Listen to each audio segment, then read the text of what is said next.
Bonjour à tous. Une vraie réjouissance en cette fin d'année que vous partagez. Peut-être, c'est le ridicule des covidistes et leur échec radical, inédit, à tenter de nous faire peur, à ressortir la peur pour Noël. Pourtant, vous allez voir, pour Noël et les fêtes, ils font tout. Ils retentent tout.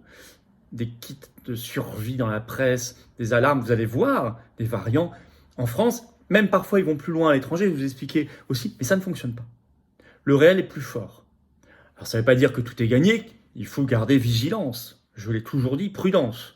Et ils peuvent agiter leur stratégie perverse de peur pour imposer des restrictions de liberté sur d'autres sujets aussi. Mais là, il faut quand même s'en réjouir parce que ça veut dire que tout le travail que nous faisons, que vous faites, que la résistance fait, a permis de créer d'immuniser en quelque sorte les Français face à ces discours de peur. On va voir ça dans cette vidéo. N'hésitez pas à la partager, elle est très concrète, à lui donner de la force en vous abonnant ou réabonnant à cette chaîne YouTube. Pour cela, il suffit de cliquer sur s'abonner. C'est un clic et c'est gratuit, c'est fait. Hop, si vous êtes abonné ou réabonné, vérifiez que YouTube vous a pas désabonné, encore une fois, ça peut arriver. Hein. Et plus vous êtes abonné, plus la vidéo circulera, plus elle sera recommandée automatiquement par YouTube. Et c'est formidable et je vous dis un grand merci pour cela. Alors j'ai dit on se bat, on lâche pas l'affaire, certainement pas. Parce que notamment, je vous attends, samedi 16 décembre, rendez-vous Paris 14h, place du Palais Royal, pour un cortège national contre ces JO, Jeux orwelliens, où on organisera concrètement la désobéissance et le boycott. Vous savez, les QR codes d'inscription sur un registre numérique, voire les confinements olympiques, la reconnaissance faciale dans l'espace public, tout ça. On est très loin du sport et de la fête, là. Hein. C'est pas ça qu'on veut, et on peut organiser concrètement. Face à ce chaos aussi, cette désorganisation, on peut organiser là la désobéissance et le boycott. Venez. Et puis il y aura une formidable ambiance de Noël, plein de surprises. Alors ramenez les familles, les enfants, ce sera parfaitement sécurisé, c'est ouvert à tous. Je vous attends très très très nombreux. Où que vous soyez, ces principes de liberté nous concernent, hein, où que vous habitiez. Samedi 16 décembre, rendez-vous 14h Paris, place du Palais Royal pour le cortège national. On finit place Pierre Laroque pour ceux qui me demandent. Par ailleurs, il y a le site stopjeutotalitaire au pluriel.fr, vous mettez en lien, hein, vous le trouverez notamment une pétition nationale pour nous aider à organiser ce boycott et cette désobéissance signée et relayée si vous voulez bien. Par ailleurs, notre direct la veille, le vendredi 15 décembre, sera exceptionnellement à 18h et non pas 19h, mais j'y reviendrai bien évidemment. Voilà, écoutez, nous sommes partis. Alors, Covid, la grande peur pour Noël, qu'ils essaient pourtant, vous allez voir, vraiment de réactiver, je vais vous donner des exemples très concrets, ne fonctionne plus, le réel gagne, et je vais vous expliquer aussi pourquoi et comment. Alors pourtant, ils y vont à fond, parce qu'ils ont notamment, ils ont des doses à écouler, à vendre. Ils ont des peuples à domestiquer. En France et à l'étranger, du délire. On va commencer par la France. Celui qui a ouvert le bal, c'est Capital. Le journal Capital, dans un article le 5 décembre. Le titre « Covid-19, les bons réflexes à adopter pour éviter les risques à Noël ». Ah, ils vous font la totale, hein, des schémas, des dessins. On sera revenu, vous savez, au schéma qui diffusait au Noël 2020, 2021. Bon. Sauf qu'à l'époque, les peurs étaient plus vivaces et les peuples plus malléables. Ça n'est plus le cas. Pourtant, c'est délirant, c'est infantilisant, voire c'est pervers. Là, il donne 8 recommandations en gras, hein, avec dessin à chaque fois à côté. 1. Faire un test avant de venir. Un test. Hop, truc dans le nez. Bon. 2. Recevoir le rappel de vaccin. Ah bah oui, je vous ai dit, ils ont des doses à écouler. 3. Aérer régulièrement. Bon. 4. Se laver les mains. Merci, on sait tous depuis pas mal de temps, depuis qu'on est enfant généralement, que c'est pas mal de se laver les mains, notamment avant de manger. 5. Se moucher correctement. Et ils en reviennent là. Hein. 6. Tousser ou éternuer dans son coude. Oui, ils en reviennent là. Peut-être qu'on aura de nouveau bientôt une petite vidéo d'Ursula von der Leyen qui nous expliquera comment se laver les mains sur Twitter. Elle l'avait fait. 7. Se saluer sans contact physique. Alors ça, je trouve ça particulièrement pervers. Ça, vous retrouvez, je sais pas, vos parents, vos enfants, vos grands-parents, vos oncles, tantes, cousins, cousines, vos amis au réveillon du 31 décembre aussi, ou à Noël, et pas de contact physique. Ça, c'est très, très, très, la distanciation sociale, c'est très pervers.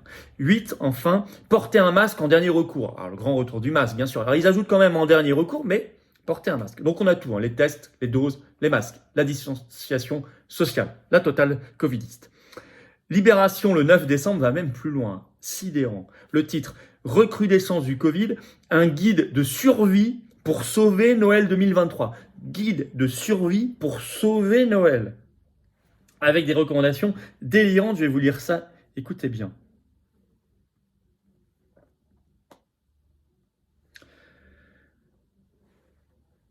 Vous baladez avec un thermomètre pour vérifier régulièrement votre température.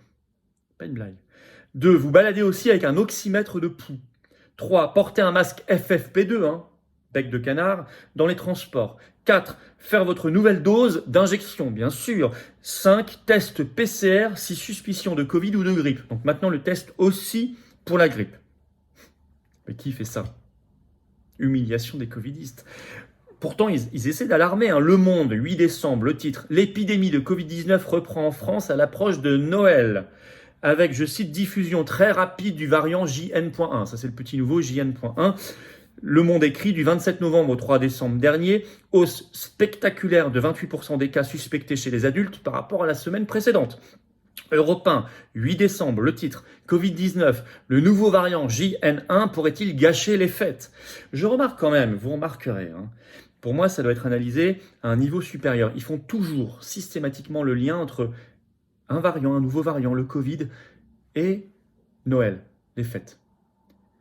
C'est-à-dire qu'on sent que leur problème, c'est même pas tant la reprise épidémique, c'est Noël.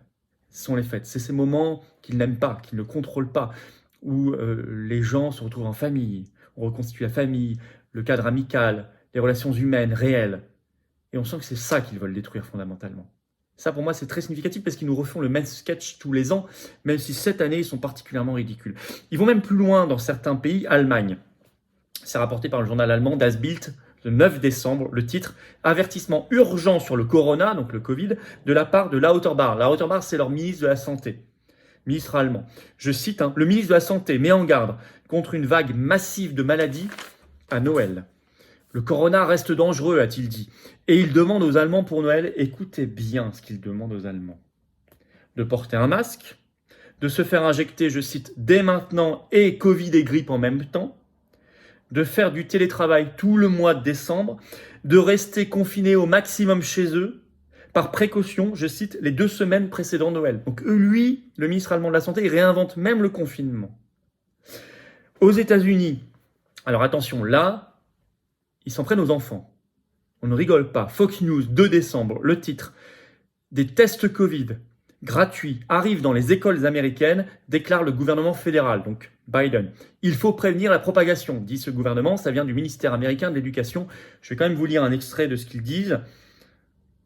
Nous encourageons les districts scolaires à utiliser cette offre gratuite de tests Covid-19 que les écoles peuvent utiliser par exemple en les stockant dans les bureaux des infirmeries scolaires, les bureaux des principaux, pour envoyer des kits de tests à la maison pour les élèves ou les parents, ou pour distribuer par d'autres moyens, mettre ces précieuses garanties entre les mains des élèves, des parents et du personnel qui en aura besoin, a déclaré le ministère américain de l'Éducation dans un communiqué sur son site internet. Chaque école aura un point de contact pour déterminer le nombre de tests nécessaires, comme l'indique également cette déclaration. La folie. Là, je dis à tous les parents, évidemment, prenez chacun vos responsabilités. Mais le réel est là. Et vous allez voir par plein de manières différentes, il nous prouve que c'est fini tout ça. Même s'il faut rester vigilant, ça ne prend plus. D'abord, les chiffres, indéniables, inédits. Le très grand échec de la nouvelle campagne d'injection qui a commencé début octobre en France, la nouvelle dose. À tel point que l'émission sur C8 TPMP y a même consacré toute une partie le 11 décembre avec certains invités qui s'en lamentaient, notamment des médecins de plateau, puisque, je cite, seulement 9% des personnes à risque ont fait leur rappel. On parle que des personnes ciblées, et c'est seulement 9%, 1 sur 11. Donc imaginez la population générale, c'est beaucoup moins que 9%. C'est un échec radical. Alors qu'il y a eu les clips à la radio, à la télé, etc. Et chez les professionnels de santé, ils n'actualisent plus les chiffres tellement ils sont mauvais. Le dernier chiffre qu'on avait, c'était début décembre. Moins de 5% des professionnels de santé en France ont fait leur dose. C'est-à-dire plus de 95% n'ont pas fait. C'est gigantesque. Aux États-Unis, c'est pareil. Article de Fox News le 7 décembre, le titre « Les taux de vaccination contre le Covid sont alarmants, tellement ils sont faibles parmi les personnels des maisons de soins et infirmiers. Selon les CDC, donc autorité sanitaire américaine, je cite, il y a un réel danger. Le taux est inférieur à 5% chez les professionnels de santé dans 29 des 50 États américains. Dans seulement 6 États, c'est supérieur à 10%. Et même dans 6 États, c'est inférieur à 2% des professionnels de santé injectés. Puis en France, vous avez un cas très emblématique, très connu, Michel Sardou, tout le monde connaît. Vous allez voir, très intéressant. C'est repris par exemple par la presse, notamment Public, le 9 décembre, qui titre « Michel Sardou très affaibli, : ses violents propos contre la vaccination Covid ». Ça vient de ce qu'il a déclaré au journal Le Télégramme le 8 décembre en interview, je vous cite, écoutez bien. Michel Sardou, je vais vous expliquer pourquoi c'est particulièrement intéressant. « J'ai eu un Covid très fort. J'ai l'impression qu'il y a une évolution. Il doit y avoir un variant ou je ne sais quoi. J'étais complètement KO, dit Sardou, à ne pas pouvoir marcher. J'avais tous mes vaccins, donc je me sentais à l'abri. Et finalement, je l'ai dans le C, étoile, étoile, comme tout le monde.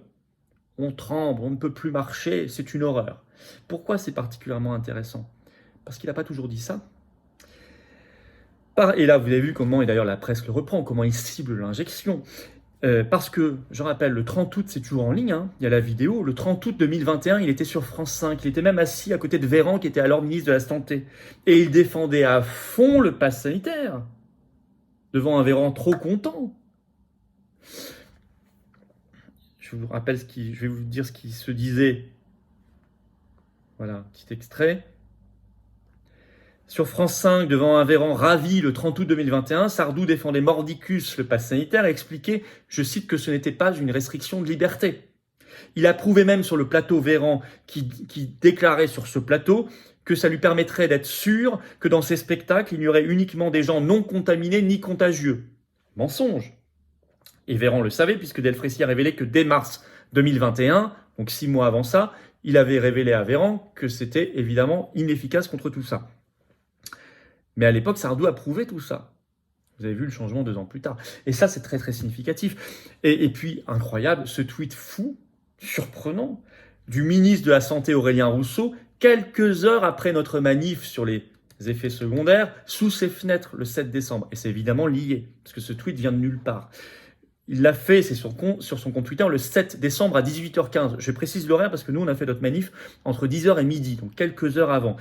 Et quelques heures après, il décrit ceci. Écoutez bien ce tweet. La santé publique, ce n'est pas dire aux gens comment ils doivent vivre. Ce n'est pas un monde d'interdictions et d'obligations.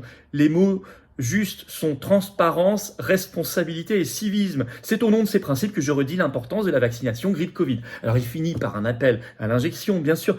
Mais vous avez vu tout ce qu'il dit avant? Ce n'est pas un monde d'interdiction, d'obligation. C'est un principe de transparence. On ne va pas vous dire comment vous devez vivre. Réponse évidemment à notre manif. Ça vaut toujours le coup de se bouger, toujours.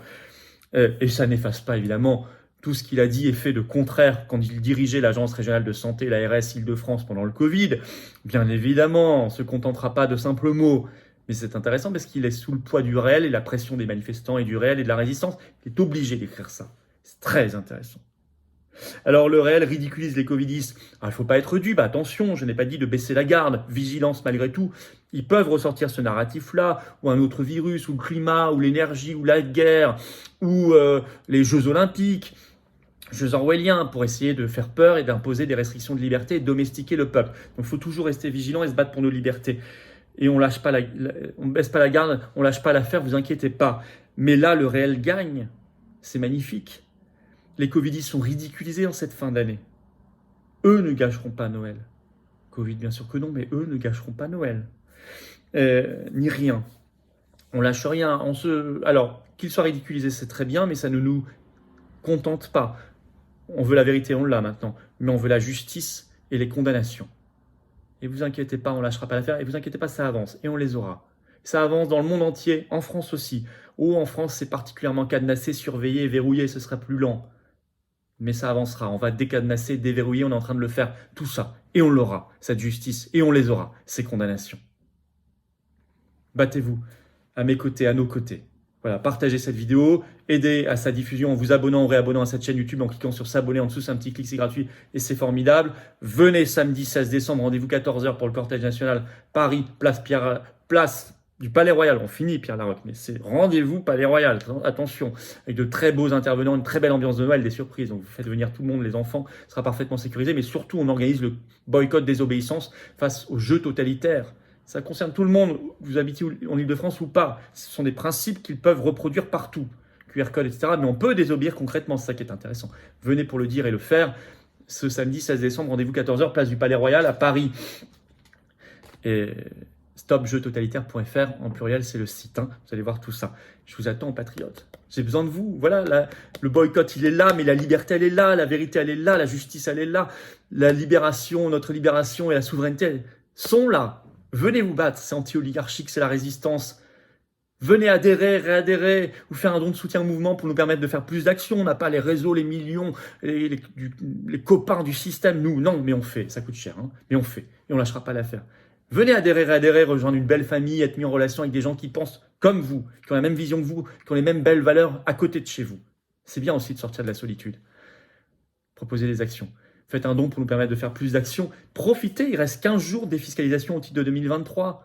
Adhérer, réadhérer et faire un don vous donne droit à un reçu fiscal, 2/3 de défiscalisation de ce que vous mettez. Vous mettez 60 €, ça enlève 40 €. Vous mettez 6 000 €, ça enlève 4 000. Vous mettez 6 €, ça enlève 4, etc., etc. Comment on fait pour adhérer, réadhérer? C'est le premier lien sous la vidéo en description. Ce lien est également en commentaire épinglé. Une petite fiche maintenant sur l'écran et dans quelques secondes un lien sur l'écran. C'est facile, vous choisissez. Faire un don de soutien au mouvement, comment on fait? C'est le deuxième lien sous la vidéo en description. Tout ça se retrouve sur les-patriotes.fr, le petit tiré du 6. Voilà. Bravo aux donateurs, aux réadhérents, bienvenue aux nouveaux adhérents patriotes et vive la France.